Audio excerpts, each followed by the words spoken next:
கீழ்வானம் வெள்ளென்று எருமை சிறு வீடு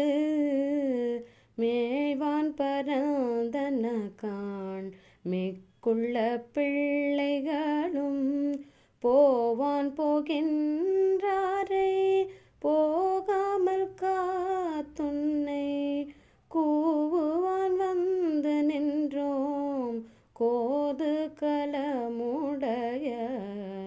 பாவா எழுந்திராய் பாடி பறை கொண்டு மாவாய் பிளந்தானை மல்லரை மாட்டிய